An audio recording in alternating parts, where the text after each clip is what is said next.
Welcome to the only daily podcast focusing on compliance news of the day. Each morning, start your day with a cup of coffee and Tom Fox, the voice of compliance, to hear about 4 of the top compliance, corruption, or leadership stories you will need to start your day. The Daily Compliance News is a production of the Compliance Podcast Network. The Daily Compliance News for March 11, 2025, the Shift in View edition.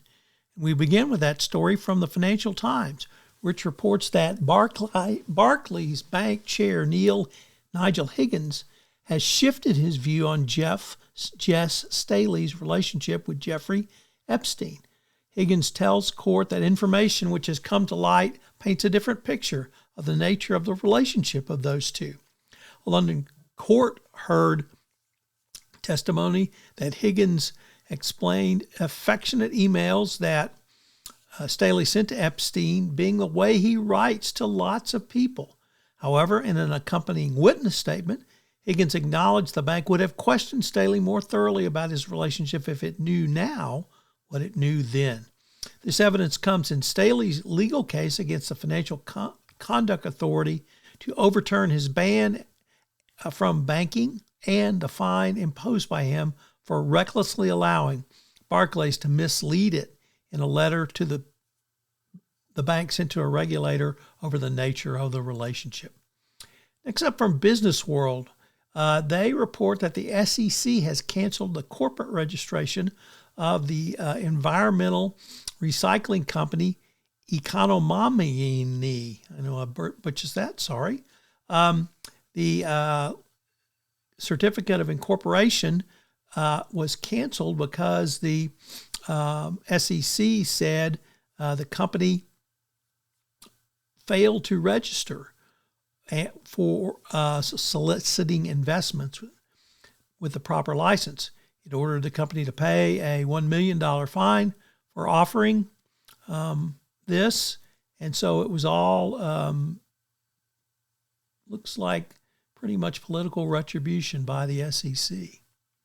Next up, in a really interesting article from the Harvard Business Review, it reports on how an AI platform helped finance leaders drive growth and strategy by managing regulatory compliance. It was sponsored content from Coupa, but nonetheless, it really provided some interesting information about how the company is helping the finance industry use AI to manage growth and risk. While the primary focus of the article was on the finances, accounting, budgeting, compliance, and risk management functions, finance leaders must also navigate the evolving regulations, combat fraud, and ensure financial resilience. By applying tailored AI intelligence, CFOs can gain confidence in maintaining their overall compliance. And then finally, as reported by Reuters, and a surprise to no one, the Trump administration is considering banning of DeepSeek from government devices.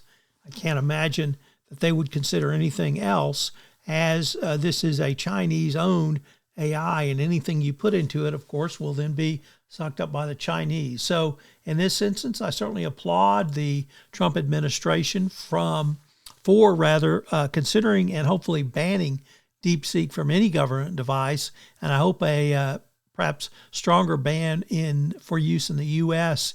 will be forthcoming, because once again, if you put information in there, it's going directly to the Chinese.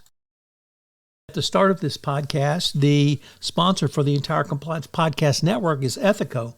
Well, Ethico has a great new offering this month for you, a toolkit for middle managers. This is something that you, as the compliance professional, can use to move your compliance program forward by giving middle managers the skills necessary to answer a call for speak up, or when someone comes in their office and raises a concern. I can't think of a tool that will be more valuable for you in the current era of enforcement. The Daily Compliance News is a production of the Compliance Podcast Network and a proud member of C-Suite Radio. Thanks so much for listening. I hope you'll join me again tomorrow.